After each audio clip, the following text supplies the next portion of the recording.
이슈 진단 시간입니다. 어제와 오늘 열리고 있는 일본 중앙은행의 통화정책회의에 투자자들의 눈과 귀가 쏠리고 있습니다. 추가적인 양적 완화를 단행할지 시장 미치는 영향은 어떤지 이슈 진단합니다.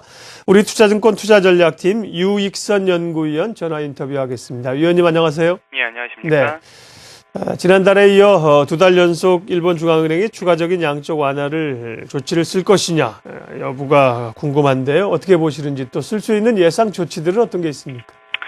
네, 오늘 일본은행 금융정책회의에서 두 달 연속 양적 완화 단행될 것으로 예상을 하고 있습니다. 지난달과 유사하게 금액은 한 10조 엔 정도 예상을 하고 있고요. 그렇게 되면 일본은행 자산 매입 기금은 기존의 101조 엔에서 111조 엔으로 늘어나게 됩니다. 지난주에 이미 정부와 중앙은행이 중기 물가 상승률 목표치를 종전의 1%에서 2%로 상향 조정하는데 합의를 했기 때문에 디플레이션 탈피를 위한 노력을 지속한다는 측면에서 일본은행도 이에 상응하는 조치를 취할 수 있을 것으로 보고 있고요. 재정정책과 통화정책이 이미 강하게 공조하는 팔러스 믹스가 나타나고 있기 때문에 이러한 가능성은 앞으로도 조금 기대를 해보셔야 될 것 같습니다. 네. 우리 한국은행도 그렇지만 이 중앙은행이 존재하는 주요 이유는 물가 안정이고요. 물가가 올라가는 것을 잡기 위해서 안간힘을 쓰는데 일본은 이 2% 물가 목표를 조기에 달성하기 위해서 지금 중앙은행과 일본 정부가 오늘 또 공동성명 발표하고요. 노력을 하겠다. 그만큼 디플레가 심하다는 겁니다. 자, 이제 사실 관심은 엔화가 어떻게 가느냐 한 것이죠. 달러당 이제 90엔대까지 엔화가 약세로 진행됐는데 이런 그 조치들 이후에 엔화의 방향은 어떻게 될까요?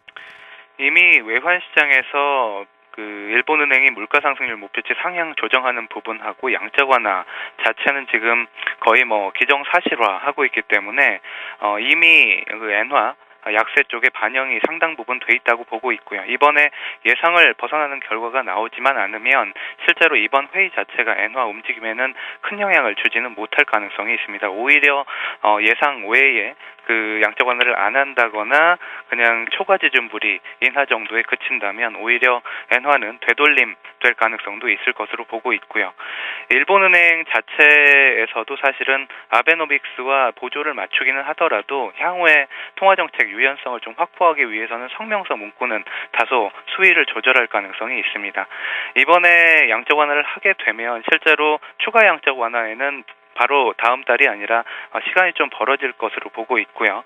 실제로 3월 말에 일본은 회계연도 결산기를 맞는데 이것을 앞두고 대기업들이 본국으로 자금을 송금하는 이런 작업들도 계절적으로 있습니다. 따라서 2월 달은 약간은 속도 조절 가능성이 있다라고 보고 있는데 그래도 4월에 일본은행 총재가 친자민당 인사로 교체될 가능성이 높습니다. 이렇게 되면 4월 달에는 다시 엔화 약세 기대감들이 확대될 가능성이 있기 때문에 이미 추세적인 엔화 약세는 방향성이 결정이 되었다고 볼 수 있을 것 같고요. 이번에 속도 조절에 들어가더라도 실제로 엔화가 고평가되어 있기 때문에 연말까지 저희는 95엔 정도까지 엔달러 환율이 상승할 수 있을 가능성을 염두에 두고 있습니다.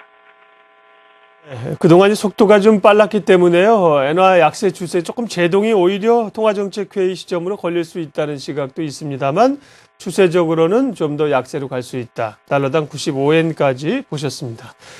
예, 이번 한 주 계속 통화정책회의 주목하고 있습니다. 잠시 후에 이제 한 10시 지나면 결과들이 나오게 될 텐데요. 향후에 엔화와 일본의 통화정책, 우리 시장에 미치는 영향은 어떨까요? 전략은 어떻게 세우는 게 좋겠습니까? 일반적으로 엔화 약세, 원화 강세가 동시에 진행될 때는 우리 나라 입장에서는 수출 관련된 경기 민감주들이 타격을 안 받을 수는 없습니다. 하지만 단기적으로 봤을 때는 말씀드렸듯이 원화와 엔화 변동성이 단기적으로 완화될 가능성이 높기 때문에 현재로서는 환율에 민감하게 반응하기보다는 펀더멘탈에 보다 기반한 투자 전략이 유효할 것으로 보고 있고요. 일반적으로 주요국의 리플레이션 정책, 리플레이션이라고 하면은 주요국에서 돈을 푸는 유동성 확대 정책인데요. 이런 정책들은 시차를 두고 글로벌 인플레이션이라든지 경기 회복을 조성해왔기 때문에 때문에 이런 과거 경험을 상기하신다면 경기 민감주에 대해서는 지속적으로 관심을 가지실 필요가 있을 것 같습니다. 중국은 이미 아시고 계시겠지만 경기가 점진적으로 개선되는 기미들이 보이고 있고요. 미국 경제가 최근에 좀 주춤한 모습은 있습니다만 2, 4분기 정도부터는 다시 회복세가 재개될 가능성이 높기 때문에 여전히 그 조정이 있을 때마다 경기 민감주는 조금씩 담으실 필요가 있을 것 같고요.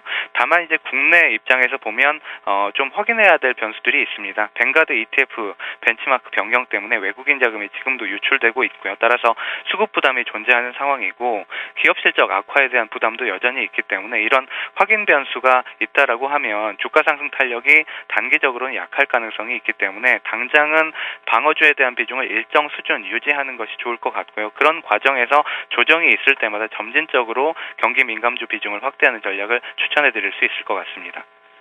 네, 일본의 통화정책회의 결과들 미리 좀 예측해봤습니다. 일본은 이미 제로금리이기 때문에 우리처럼 금리를 올리고 내리고 뭐 그럴 여지가 없습니다. 추가적인 양적 완화이기 때문에 지금 말씀하신 범위에서 크게 벗어나지 않을 겁니다. 우리 투자증권 투자전략팀 유익선 연구위원 함께했습니다. 고맙습니다. 예, 감사합니다.